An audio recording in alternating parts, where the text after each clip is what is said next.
In this video, we're going to concern ourselves with the topic of absolute extrema, and we're going to look at some problems and how they're presented to us in the free response format. So let's look at problem number 1. If you haven't read it yet, this would be a good time to pause the video and read through it. Since I was attempting to save paper, there's not enough room here for this problem to show your work. So you might want to get a sheet of paper. On a sheet of paper, we'll do our work there. But for me on the video here, I'm going to use this space right here for right now to address question number 1. And then I'll erase it later so that I have this space back for question number 3. All right, we have a velocity graph. So if we put our minds around what's happening here, the velocity is negative for the first 3 seconds. So that tells us that this particle that's traveling left and right, because we know that the particle is traveling along the x-axis only. Okay, so the particle starts out at, let's look for an initial position. It tells us that at t equals 0, the particle is over here at -2. So I'm just going to put -2, say right here. Just an illustration to kind of help me think through this problem. Okay, at time equals 0, the little guy's right here. And he's traveling left, according to the slope graph, the velocity graph. Okay, we're also told this additional information right here about the areas. And the area from 0 to 3 is 8. The area here is 3. And the area from 5 to 6 is 2. So we know that he did travel left 8 spaces from -2. So as he's traveling left 8 spaces, we know he's going to end up at -10. Okay, well right here we notice that he turns around, he changes direction. Okay, so this is indicating a minimum. Okay, so he's going to turn around at time equals 3 and he's going to travel to the right because your velocity is positive. So once he ends up right here, okay, then he's going to turn around and travel to the right for 2 seconds, and he's going to travel to the right 3 steps. So that's going to put him at -7. Okay, and then after 2 seconds, he's going to go ahead and turn around, and he's going to travel back left, and he's going to travel left 2 spaces. Okay, so he's right here, and he's going to go back 2, which he doesn't ever get back to -10. He ends up right here at -9. So just the velocity graph reveals all of that to us, and it's kind of good to have a separate illustration to kind of make sure you understand what's going on in the problem. All right, so there's more details in this problem right here in the given stem here. Things such as the velocity is 0 at time equals 0, 3, 5. So it's just making sure that we know that those are x-intercepts. It tells us that the graph has horizontal tangents at t equals 1. And t equals 4. I'm not sure that's going to help us with this particular question, but it likely helped us with another part, another question that may have pertained to this. For right now, this is just one question that was asked about all this given information. The other questions that were asked about this are located on another topic that I have. All right, so the question is, on this closed interval, find both the time and position when the particle is farthest to the left. That's an absolute minimum on a closed interval, so that requires a t-chart. Now we're going to test some candidates.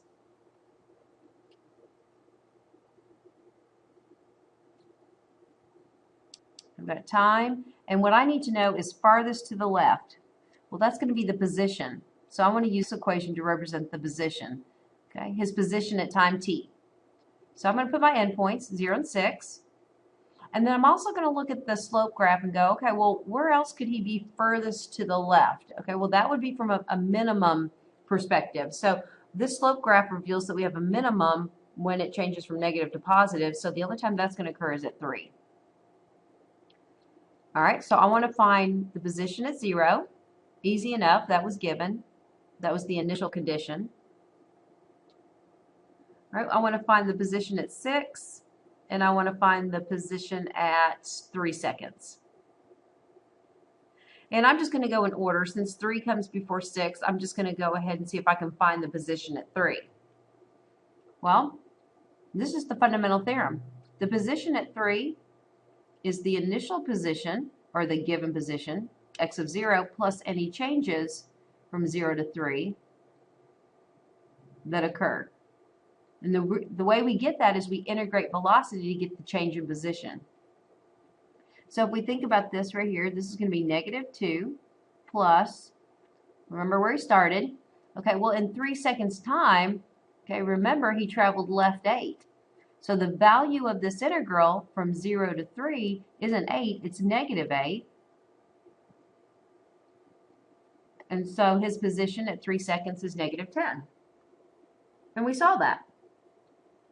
This is just the correct math symbols that support that. All right, I think it's going to get kind of crowded, so what I'm going to do is put this in a different color here.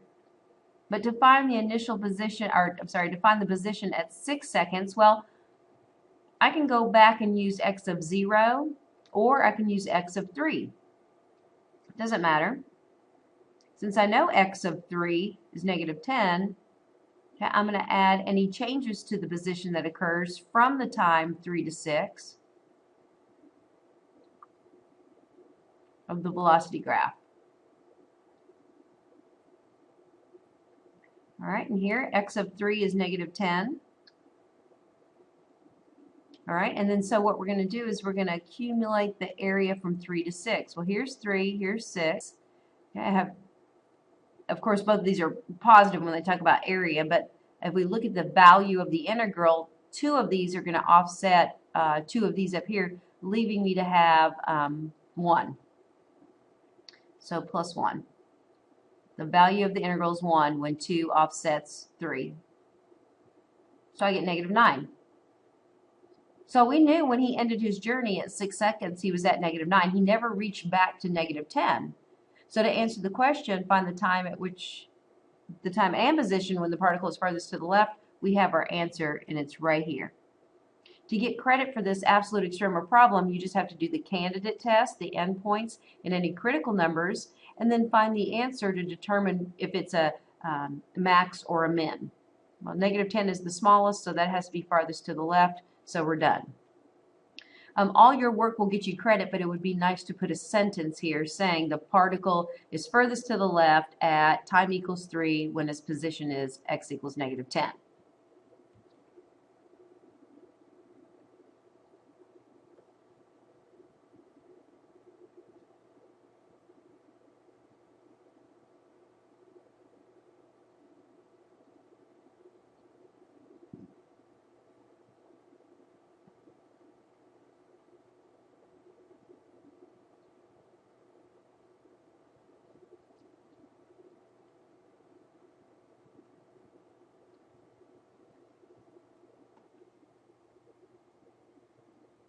All right, so that's what an absolute extrema problem would look like in the free response format without a calculator. Now let's look at question number 2. And again, if you haven't taken the time to pause and read this question, you might want to, stop the video, read it, and then come back. All right, so for this problem situation, we have water that's flowing into a tank and out of a tank. And we have some different functions that model that behavior, the rates at which it flows in and flows out. All right, and then it tells us in this problem, we were told that the graph of f of g intersect at certain times. Okay, so that's all given, all important to pay attention to, and also right here, our initial condition, important to pay attention to. All right, so I'm kind of looking through the problem, seeing if there's any specific letter that they use to represent the amount of water.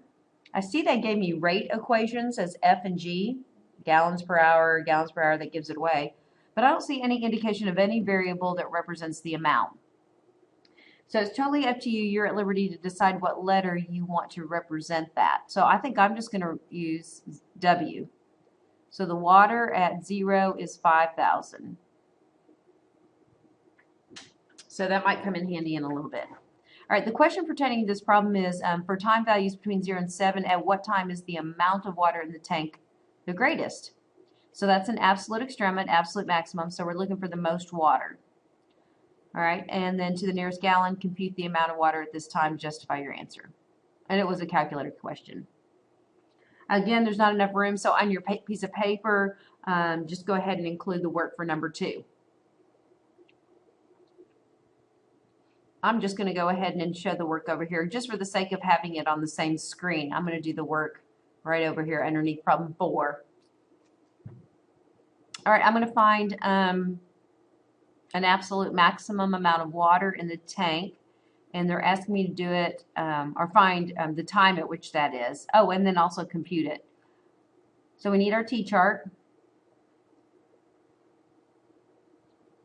Okay, if you can show your possible candidates, 0 and 7, you'll likely get a point there. We know we're going to have to come back and find W of 0. That was given. There was 5,000 gallons in the tank to begin with. We're going to have to find, okay, how many gallons are in the tank after 7 hours. So, and now I need to look for any other possible maximums. So that's going to be revealed to me in the slope graph, the derivative graph, the rate graph. So let's look at this. Okay, if we look at the time interval from 0 until this first intersection point here, we can see that the water's flowing out faster than it's flowing in. More water is leaving in this time interval than is going in because that rate graph is above the incoming rate graph. Okay, so more is going out than coming in, so that doesn't indicate a maximum. So let's just kind of take a peek in, keep moving along, our time axis until we see another interesting place where our graphs either intersect or change places. Okay, so it appears that the rate graph after this point, okay, the rate at which the water is flowing out of the tank is less than the rate at which it's flowing in. Okay, so right here, okay, at this time equals 3. Okay, I'm a little bit concerned that this may be a maximum right here. So I'm going to put 3 down here in my candidate list. Okay, now from 3 up until this next point of intersection that we were given, I see the going out rate, okay, is above the rate at which the water is flowing out of the tank is above, greater than the rate at which it's flowing in. So that indicates there's more water leaving than going in. So that wouldn't be a maximum if more is leaving.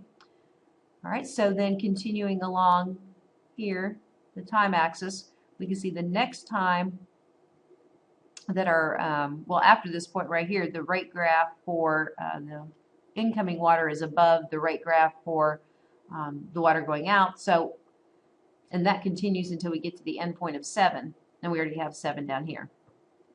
So I think the only candidates are, okay, maybe the maximum amount of water that was in the tank occurred when, it was first, looked at.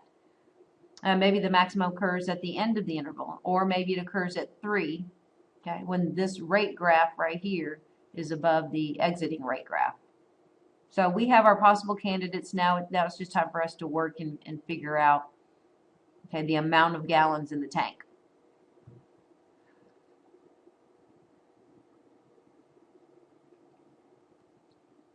All right, I'm going to go ahead and calculate W of 3 first. The amount of water in the tank at 3 hours. Using the fundamental theorem of calculus, we can say that the water in the tank at 3 hours is what it was at 0 hours, 5,000, plus any change that occurred in the tank from 0 to 3. Well, we have to consider 2 cases, water flowing in and water flowing out. So the rate at which water flows in is given by f of t.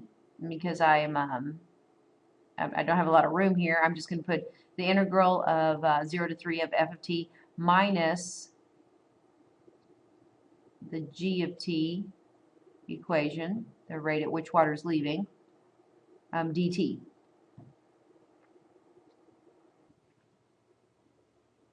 All right, so we have 5,000 plus. All right, you can break this into 2 integrals if you want. This one, of course, is so one that you definitely want to do in the calculator. So type your function in the calculator, do the calculator keystrokes, and get the necessary answer. And when I did that, just for this part right here, I got 876 point, and then I'll write that down, 0.59080. All right, now for this right here, I'm just going to calculate that by hand. That's easy enough. I mean, you know, this right here we saw from the picture too was a horizontal line, and from 0 to 3. So I would form a rectangle with the picture, the horizontal line of 250 using the endpoints of 0 and 3. So 250 gallons per hour for 3 hours is just 750. All right, and taking and putting that all together, 5,126.59080 gallons. And I know it said round to the nearest gallons, but I'm not done yet. I need to figure out how many gallons are in the tank at the end of the time interval. All right, calculating W of 7, I'm going to just start with W of 3. Let me just pick up with the water in the tank at 3 hours. And I'm going to add any changes that occur from 3 to 7. Okay, and I have to do F of T minus G of T again. Okay, again, it's going to get kind of crowded. So starting where I left off, I'm going to take W of 3, which I found, 5126.59080. And I'm going to add any changes from 3 to 7. So again, I'll go to my calculator and get that value.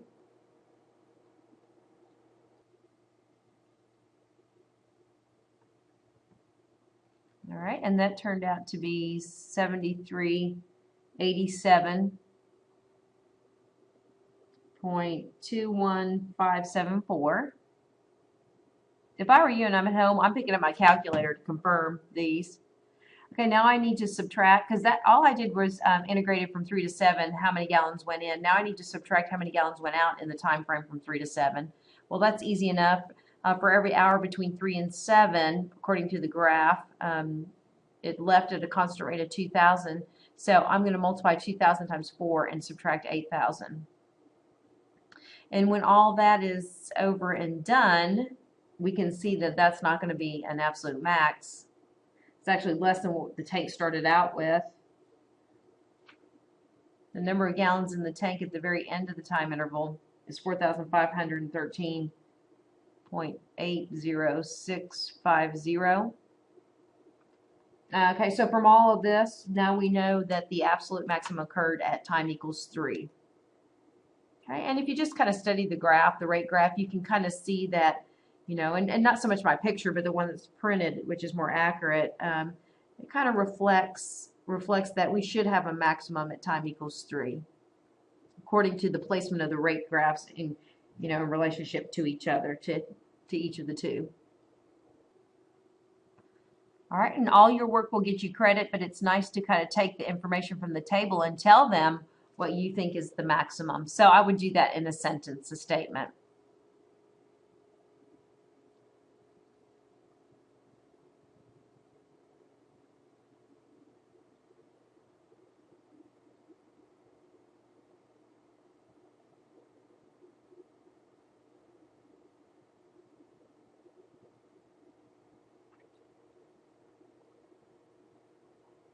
And remember, they gave you permission to round to the nearest gallon. So make sure and do that.